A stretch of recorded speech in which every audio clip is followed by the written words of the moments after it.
Então, pessoal, continuando, né? O que a gente estava falando. Então, a religião, né? Ela é uma necessidade, ela se constitui a partir de necessidades humanas. Existem dois campos, eu vou chamar aqui de campos conceituais, onde que constituem as necessidades humanas, tá? Os campos são a imanência e a transcendência. A imanência é esse campo, esse campo que nós chamamos de realidade. A imanência é aqui e agora. A imanência é onde a história se desenvolve. A imanência é onde se dão, né? É onde se dá as relações históricas, as relações econômicas, né? Onde os seres humanos vivem no aqui e no agora. Isso é imanência. Mas a necessidade a necessidade de permanecer existindo, tá? Já que uma das características do ser humano é a sua finitude, faz com que o ser humano elabore um outro espaço de existência que nós vamos chamar aqui de transcendência. Então a religião ela se encaixa, a religião ela entra nessa relação entre imanência e transcendência. A religião ela se encaixa nessa relação dialógica entre o que é real e o que está para além do real, a partir de necessidades humanas, de permanecer existindo, né? A partir dessa nossa característica de finitude. Então, como é que a gente continua existindo após o fim do corpo? Então, a gente passa a existir na transcendência. Isso é uma base, né? Uma forma da gente compreender a necessidade da religião para os seres humanos. Essa necessidade humana, né? Que a maioria dos seres humanos tem, a maioria das culturas tem. Outros seres humanos não têm essa necessidade de transcendência. E aí eles não pensam, não refletem no que está para além da finitude humana. Isso é um ponto para a gente começar a pensar nessa live, faltando 15 para as 5, né, da manhã. E se vocês estão comigo aí, continuem, que a gente vai conversar um pouquinho sobre isso, né? E aí tem um outro elemento, né? A religião, o espaço majoritariamente religioso é a igreja. O espaço majoritariamente religioso é o templo, e aqui eu não estou falando de uma religião, tá, específica. Aqui eu estou falando de várias religiões. Eu estou falando da necessidade de transcendência humana. Estou falando de religião enquanto necessidade de transcendência. Aqui eu não me refiro a uma religião, tá? Uma religião em si. E o outro espaço onde a religião atua é na escola, né? A escola é um espaço, a educação é um espaço onde, a partir de um acordo democrático e a partir das normativas, tá? A partir das leis, se estabelece que a escola é também um espaço, tá, de religiosidade. Agora, o que a gente deve entender é como essa religiosidade ela é trabalhada na escola, tá? Lília, eu vou deixar essa live gravada, tá? E aí, o que a gente tem que entender é como essa religiosidade é trabalhada na escola. O que é que normatiza o trabalho religioso dentro da escola, né? De antemão, eu vou dizer a vocês que o que normatiza o trabalho do ensino religioso são as mesmas normas, as mesmas leis que normatizam todas as outras disciplinas, tá? Então, a gente tem hoje, né, o que é de mais atual, na ideia do ensino religioso é a BNCC, né, a Base Nacional Comum Curricular. É o que vai normatizar. A BNCC é uma normativa, tá, que vai trazer elementos para que os professores pensem, elaborem como vão trabalhar religião na escola. Muito bem. Só que a BNCC, minha gente, é uma construção de 30 anos. A BNCC demorou 30 anos. A ideia de existir uma base curricular comum, né, para que todo mundo, todos os professores, todos os alunos, todos os colégios, todas as gestões no território brasileiro pudessem pensar o que trabalhar, claro, e a própria lei dá abertura para que se pense o que trabalhar em termos de currículo a partir de sua própria vivência. Essa lei, né, ela dá abertura para que dentro das micro-regiões, dentro de cada escola, esses elementos sejam trabalhados a partir da realidade daquela escola, a partir da realidade daquele município, a partir da realidade daquele estado. Então notem que não é algo amarrado, né? Não existe uma normativa rígida, mas a base nacional, né, curricular, ela é um direcionamento, ela é um norteador para que as pessoas, né, trabalhem esses conteúdos. Então isso vem, minha gente, essa necessidade de se criar uma normativa, essa necessidade de se criar leis que regem a educação, né?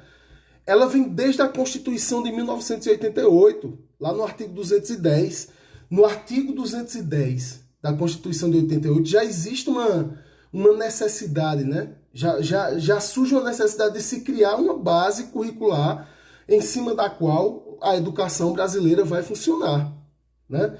Isso é reforçado depois, em 1996, quando surge a LDB. Eu não sou muito bom de ler, mas eu acho que é Lei 9394/96. Não vou saber direito agora, não vou lembrar direito. A LDB vai trazer lá no artigo 26, né, uma necessidade de normatizar um currículo, tá, para que todas as escolas no Brasil trabalhem. E aí esse processo, depois ele vai ganhar outros debates, outras discussões, e aí vai vir a Confederação Nacional de Educação, vários encontros com professores, gestores, com alunos, né, com representantes dos pais, ou seja, num movimento amplo e democrático para se construir uma base nacional curricular comum, tá? E aí a gente vai começar a compreender o que é que a educação religiosa necessita. E aqui eu estou pegando a educação religiosa como o nosso ponto de debate, né? O que é que a religião, ou como a religião vai ser tratada dentro do ambiente escolar. E aqui eu já quero distinguir, tá? A religião sendo tratada no ambiente da igreja e a religião sendo tratada no ambiente escolar. No ambiente da igreja, ou no ambiente da mesquita, ou no ambiente... Compreende? Né? Ô, Joana, estamos aqui falando de ensino religioso. Fique por aí, por favor. Que hoje eu tenho uma palavra para você. Né? E aí, dentro de qualquer que seja o templo, existem as próprias normas, né, daquela religião, ou no terreiro, ou no templo, ou sei lá, na mesquita, né, onde quer que seja. A própria religião define os elementos, né, os seus dogmas. A própria religião define como vai ser tratado essas questões. Só que no âmbito escolar, existe uma lei, existe uma normativa que define. Essa normativa é essa aqui, meu querido. Olha isso aqui, ó. Base Nacional Comum Curricular. Tá? Base Nacional Comum Curricular. É esta normativa que vai dizer como se trabalha determinada disciplina, tá? E eu peguei aqui o ensino religioso E eu quero, né, trazer alguns elementos para vocês, para a gente começar a pensar sobre como se trabalha, né, religião nas escolas. O que é que um professor de religião tem que trabalhar, né? Como é que um professor de religião passa esse conteúdo? Que conteúdo é esse? Né? Você, que já deu aula de religião, você deve se perguntar, que conteúdo é esse? Como é que se deve trabalhar a religião nas escolas? E aí, pegando com base, vejam bem, eu não estou dando minha opinião, meu querido, tá? Eu fiz um estudo, ó. Eu não estou dando minha opinião. Eu estou dizendo o que é que está na letra da lei educacional para essa área, tá? E aí, vejam bem como começa a BNCC para o ensino religioso. Começa dizendo assim, a Constituição Federal de 88, artigo 210, a LDB, Lei 9394/96, no artigo 33, né, estabelecem o princípio e os fundamentos que devem alicerçar epistemologias, tá? Epistemologias e pedagogias do ensino religioso. Olha, epistemologias e pedagogias do ensino religioso. Aí vem um elemento que eu acho aqui muito importante, que ele diz, cuja função educacional, enquanto parte integrante da formação básica do cidadão, é assegurar o respeito à diversidade cultural religiosa. Olha para que serve o ensino religioso. Para assegurar que aquele cidadão que está ali estudando, ele vai ser um cidadão que respeita a diversidade.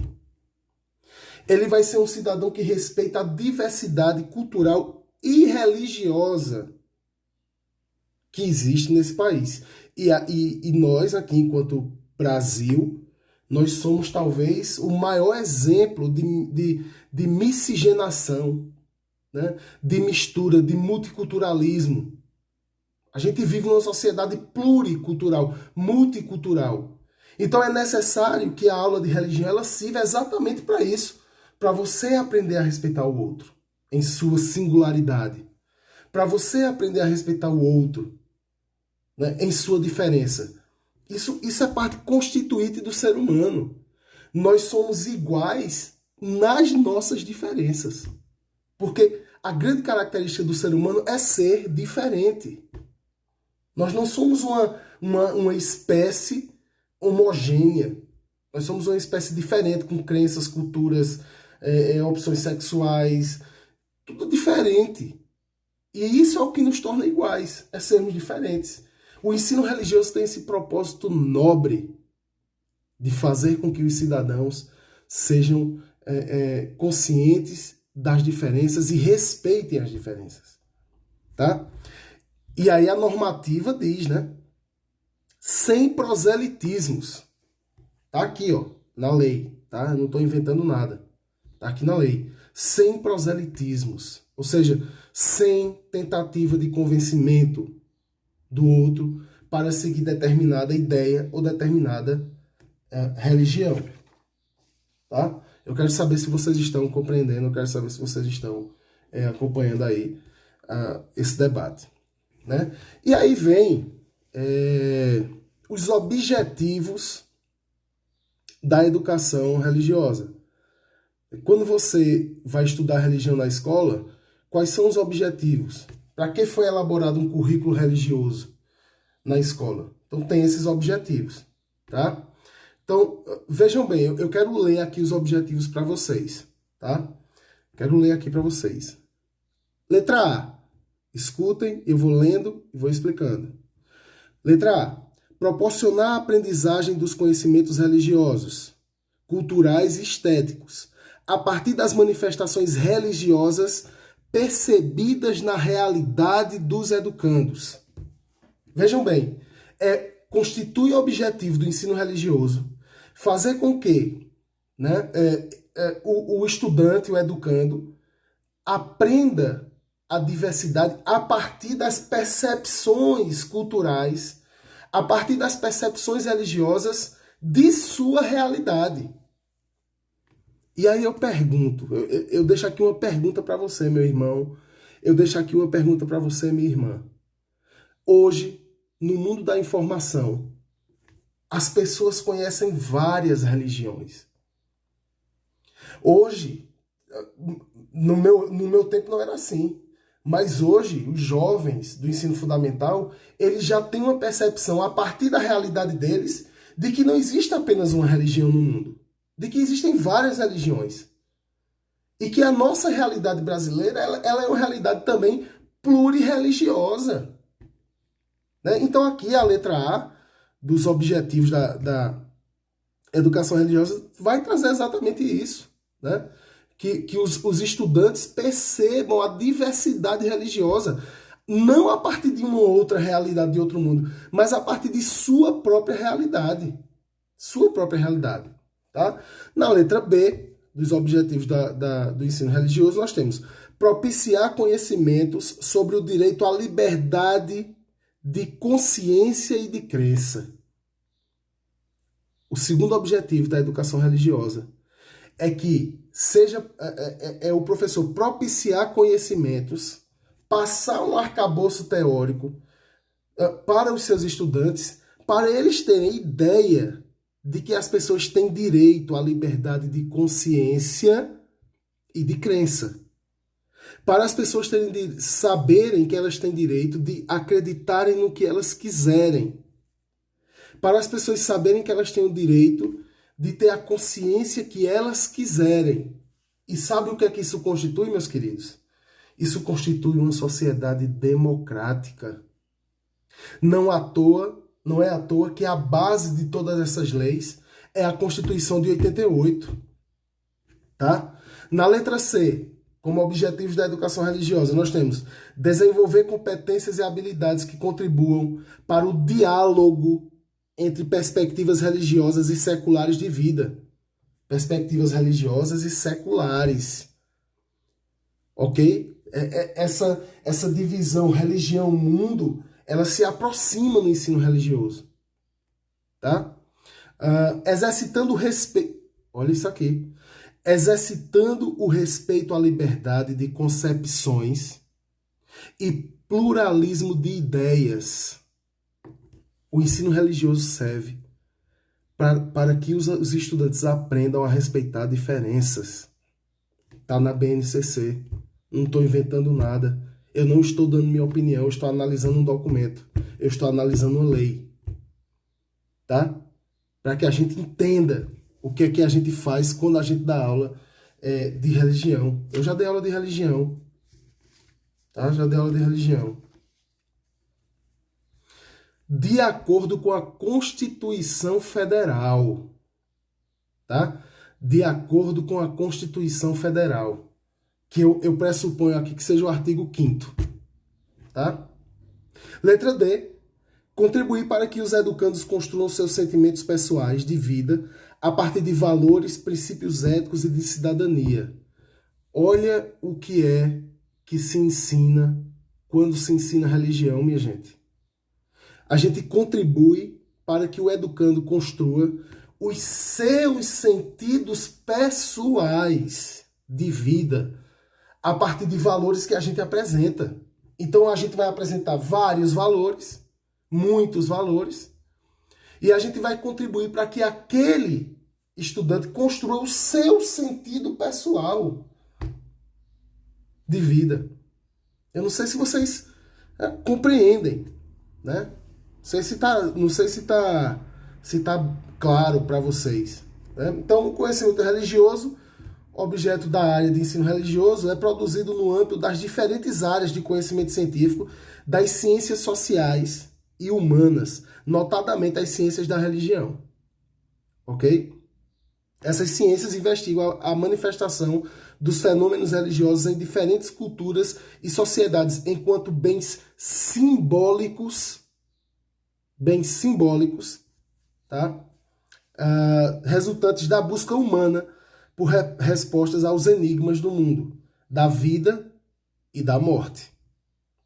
De modo singular, complexo e diverso. Esses fenômenos alicerçam distintos sentidos de vida e diversas ideias de divindades. Diversas ideias de divindades. Olha o que está chegando aqui para a gente. Né? Qual é o âmago, qual é a alma do ensino religioso?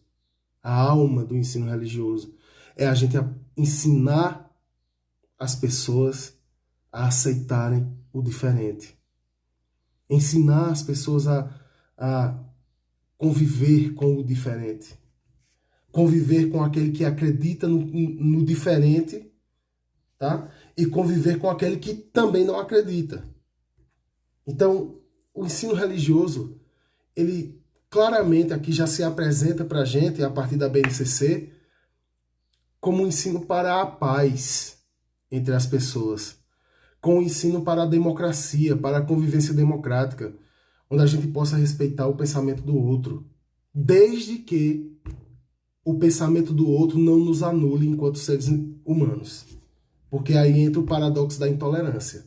A gente não pode tolerar o intolerante, senão a gente se anula. Não posso tolerar o intolerante, né? A tolerância, ela está dentro do espaço democrático de convivência, tá? E aí diz, né?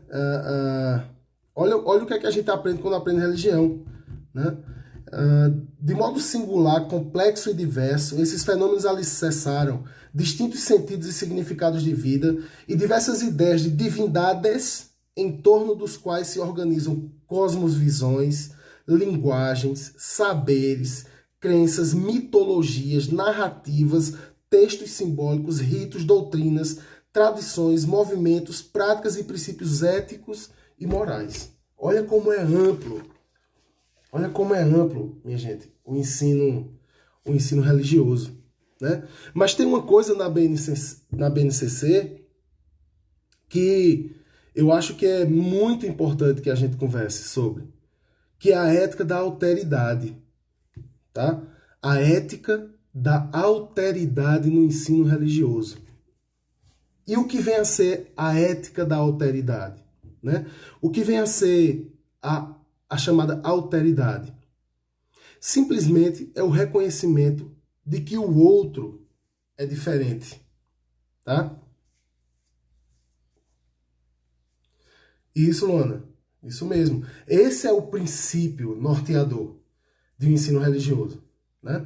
O princípio norteador de um ensino religioso é a gente se fundamentar segundo a BNCC, tá? Eu não estou dando minha opinião. É a gente se fundamentar na ética da alteridade, tá? Eu queria que vocês guardassem essa palavra, alteridade, porque essa palavra é de fundamental importância, porque alteridade é você reconhecer que existem pessoas diferentes, com pensamentos diferentes, com religiões diferentes, com opções sexuais diferentes, com cores diferentes, com culturas diferentes. Então, se a gente pensa o ensino religioso como um ensino no qual o grande objetivo é a ética da alteridade, a gente está salvando esse mundo da guerra.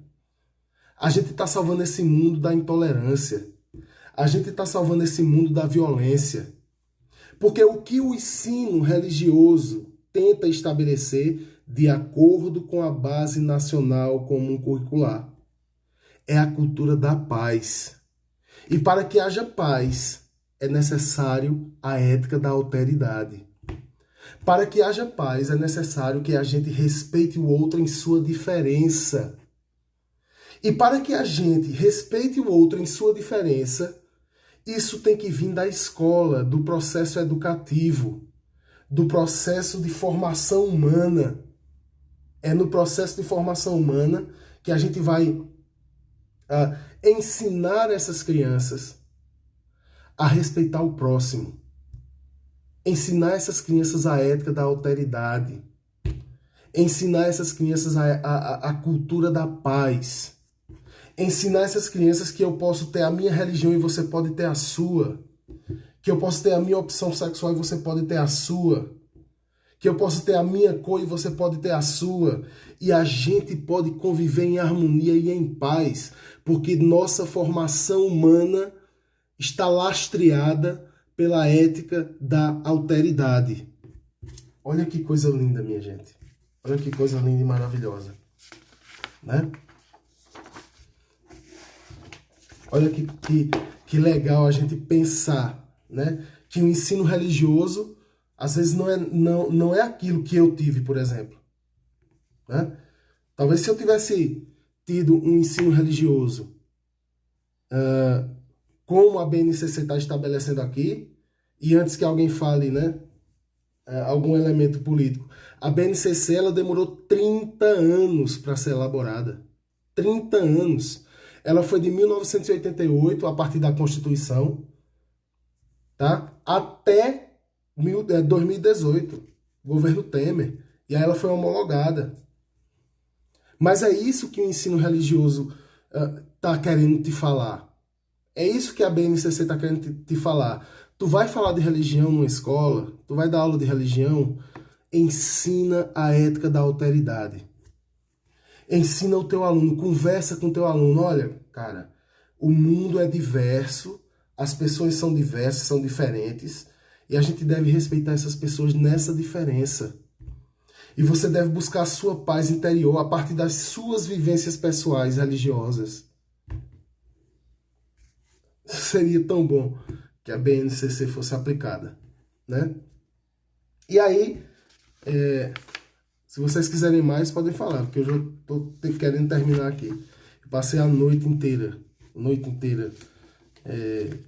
refletindo, os parafusos batendo, né? E aí, vejam, existem competências, tá? Existem competências específicas de ensino religioso para o ensino fundamental. E aí as competências do ensino religioso. Eu convido vocês que estão aqui assistindo a ler a BNCC, tá? Não só do ensino religioso, mas você que é professor de matemática, leia a BNCC de matemática. Você que é professor de ciências humanas, você que é professor de linguagem, leia a lei, leia a normativa. Você vai aprender muito. Vai ser muito importante para você, tá? Vai ser muito importante para você saber o que você tem que fazer em sala de aula, né? Compreender a sua missão enquanto professor. Isso é muito importante. E eu quero convidar aqui também aos estudantes. Leiam a BNCC. Ah, você gosta mais daquela disciplina? Leia a BNCC da disciplina. Para você saber o que é que o seu professor vai lhe ensinar. Né? É importante a gente estar munido de conhecimento legal, né? De conhecimento normativo, para que a gente saiba direcionar os nossos esforços tanto para o ensino, no caso dos professores, quanto para o aprendizado, no caso dos alunos, e na relação ensino-aprendizado que envolve professores e alunos. Isso é o que norteia, né, de forma mais segura, de forma mais acertada, o ensino das disciplinas. Ok? E aí eu queria continuar aqui com as competências, tá? Para o ensino fundamental. O que é que eu ensino para esses jovens quando eu ensino religião? Né? Quando eu vou ensinar religião para esses jovens, o que é que eu tenho que fazer? O que é que eu tenho que pensar? Então vamos lá. Né? Número 1, competência 1, vou colocar aqui para vocês. Conhecer os aspectos estruturantes das diferentes tradições, movimentos religiosos e filosofias de vida, a partir de pressupostos. Olha aqui, que importante. Eu sou professor de religião, tá? Eu vou dar aula de religião. Mas quais são os pressupostos que eu vou utilizar? Quem é que vai dar aula de religião? A partir de quê? A BNCC fala. Vamos ouvir o que a BNCC tem a nos dizer. Conhecer os aspectos estruturantes das diferentes tradições, movimentos religiosos e filosóficos da vida a partir de pressupostos científicos, filosóficos, estéticos e éticos. Minha gente, compreendam. Quem dá aula de religião vai fazê-lo a partir de pressupostos científicos, a partir de pressupostos filosóficos, a partir dos pressupostos éticos e estéticos. Você está dando aula de religião? É ciência. Você está, meu amigo, você está, minha amiga, você está tratando de ciência. Falar de religião a partir de pressupostos filosóficos. Porque você não vai falar a partir de uma religião. Mas você vai dar aula de religião, novamente aqui vou repetir, baseado na ética da alteridade, passando as diversas culturas. Isso é o que acontece quando se dá aula de religião, né? Competência 2. Compreender, valorizar e respeitar as manifestações religiosas e filosóficas de vida. Valorizar e respeitar as manifestações religiosas e filosóficas de vida. Suas experiências e saberes em diferentes tempos, espaços e territórios. Porque a cultura russa, ou a cultura japonesa, ou a cultura chinesa é diferente da cultura brasileira, africana. Então eu tenho que valorizar esses conhecimentos, valorizar essas tradições a partir desse território, a partir desse lugar diferente. Ética da alteridade, ética do respeito à diferença. É para isso que serve o ensino religioso. Tá? 3, competência 3, reconhecer e cuidar de si, do outro, da coletividade e da natureza enquanto expressão de valor e de vida. Quantas lições a gente não tem de tirar das religiões para o respeito à natureza? Quantas lições a gente não vai tirar das religiões? Eu estou falando das religiões. Quantas lições a gente não vai tirar para o cuidado de si? Eu vou cuidar de mim, eu vou cuidar do outro, olha a ética da alteridade aí, e eu vou cuidar da coletividade, seja ela qual for.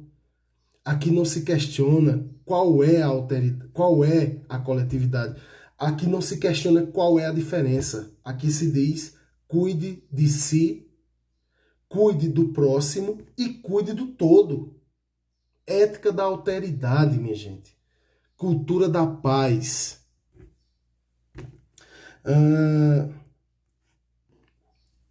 Competência 4, tá? Diz conviver com a diversidade de crenças, pensamentos, convicções, modos de ser e de viver. Um professor de religião, ele tem que ensinar o seu aluno a conviver com diferenças, com diferentes religiões, com diferentes modos de ser e diferentes modos de conviver. Onde é que está lastreado isso? Onde é que está lastreado isso? Ética da alteridade. Reconhecer o outro como sendo diferente, mas sendo pertencente ao meu âmbito, ao âmbito humano. Não importa a diferença. Não importa a diferença. Né? Competência 5, analisar as relações entre as tradições religiosas. Olha, eu vou falar de várias religiões, tá? E os campos da cultura, da política, da economia, da saúde, da ciência, da tecnologia e do meio ambiente. Da aula de religião, você tem que ter conhecimento científico de várias áreas. Várias áreas. O lastro, né? A base epistemológica é científica, não é religiosa. Tá? Não é dogmática, é científica. Ok? E 6, debater, problematizar e posicionar-se frente aos discursos e práticas de intolerância. Olha lá, debater, problematizar e posicionar-se frente aos discursos e práticas de intolerância, discriminação, e violência de cunho religioso, de modo a assegurar os direitos humanos no constante exercício da cidadania e da cultura da paz. Ser professor de religião é ensinar a cultura da paz, é ensinar a arte da convivência democrática. E aqui tem uma competência que fica na minha cabeça, né? É o aluno que sai da aula de religião, ele sai com consciência de que existe o diferente, tá? E eu vou conviver dentro dessa diferença. Agora, cuidando de mim, cuidando do outro e cuidando da coletividade. Não sei se vocês compreenderam, né? Vejam bem, se eu tivesse tido uma educação religiosa baseado nesses princípios, eu traria agora para vocês exemplos de Buda, do Siddhartha Gautama, de Maomé, dos orixás, né? do shintoísmo, do hinduísmo, das religiões xamânicas. Eu poderia trazer aqui, para exemplificar para vocês agora, vários elementos religiosos para dizer a vocês que todas as religiões, no fundo, elas estão buscando isso. A ética da alteridade e a cultura da paz. Mas eu não tive uma educação religiosa baseada nesses princípios. E aí eu só posso me valer agora do único exemplo que eu tive na minha educação religiosa. Porque a minha educação religiosa foi uma educação voltada para que eu fosse cristão. E o exemplo que eu aprendi nas aulas foi o exemplo de Cristo. E eu vou usá-lo aqui para finalizar essa nossa conversa. Jesus Cristo, ele deixa um mandamento que eu acho que é muito importante, né? Para todos nós. Para a gente trabalhar a ética da alteridade, ok? Valeu, Fernando, vou salvar. Aí vejam, Jesus Cristo, ele nos traz uma importante ferramenta para a gente trabalhar essas competências do ensino religioso segundo a BNCC. Tá? Eu queria utilizar outros exemplos religiosos, eu não tive essa formação. Tá? A minha formação foi voltada para o aprendizado dentro da cultura judaico-cristã. Mas Jesus Cristo tem uma coisa que é importante. Ele diz, ama o próximo como a ti mesmo. Tá? Se alguém estiver assistindo, só me confirma se é essa a premissa. Ama o próximo como a ti mesmo. Olha como isso bate com aquelas competências. Cuida de si, do outro e da coletividade. Olha se não bate. Olha se as ações de Jesus no Evangelho não batem com a ética da alteridade. A ética de pensar o outro em sua diferença. Porque Jesus perdoou ladrões. Porque Jesus salvou mulheres de serem apedrejadas. A construção histórica diz que Madalena era prostituta. Há controvérsias. Mas ainda que vamos retirar a ideia da prostituta, era uma mulher numa sociedade machista sendo apedrejada. Ia ser Jesus se utilizando da ética da alteridade salva aquela mulher da morte. Jesus perdoa o ladrão. Jesus está andando com aquelas pessoas que nunca seriam chamadas de cidadão de bem numa sociedade como hoje. Tá? E Jesus diz, ama o próximo como a ti mesmo. E eu acho isso fantástico, sabe por quê? Porque primeiro há um exercício de amor próprio. Jesus está dizendo a você, avalie a sua experiência de amor consigo mesmo, avalie como é que você se ama, e a partir dessa avaliação do seu amor e desse sentimento de amor próprio, ame o próximo. Distribua para o próximo aquele amor que você já cultiva em si. E é óbvio, meu querido, que se você não cultiva esse amor em si, você não vai amar o próximo, né? E eu não estou dizendo aqui, não estou pregando não, tá? Porque eu tenho meus defeitos e minhas falhas, e eu não sei amar o próximo como eu deveria. Então, é aquela ideia, né? Olha que exercício que Jesus propõe, né? Se ame, cuide de si, né? Se ame, colha esse amor que você tem em si e ame o próximo. Mas aí tem uma outra ideia muito importante aqui. Jesus não está dizendo quem é esse próximo. Vá na Bíblia, meu irmão. Vá na Bíblia, minha irmã. Veja se tem notinha de rodapé. Jesus diz, estabelecendo quem é o próximo. Não tem. Jesus não diz quem é esse próximo. Jesus não diz que esse próximo é cristão. Jesus não diz que esse próximo é hétero ou homo. Jesus não diz que esse próximo é mulher ou homem. Jesus diz, ame o próximo, sem distinção. Só que Jesus pede para você amar o próximo com o amor que você tem a si mesmo. Pegue o mesmo amor que você sente para si e distribui para o próximo. Então, primeiro, meu irmão, se ame. Primeiro, utilize do amor próprio. Cultive esse amor. E depois você ama o outro como você ama você mesmo. É isso. É isso que Jesus está pedindo. E eu poderia usar outros exemplos, mas eu não tive essa formação religiosa, como era para ter. Tá? Se ame. Se ame muito. Cultive esse amor próprio. Avalie como é que você se ama.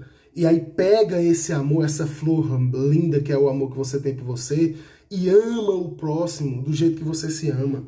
Eu estou dizendo isso para você, mas eu estou falando para um espelho. Eu preciso dessa lição. Eu preciso aprender isso que Jesus ensinou.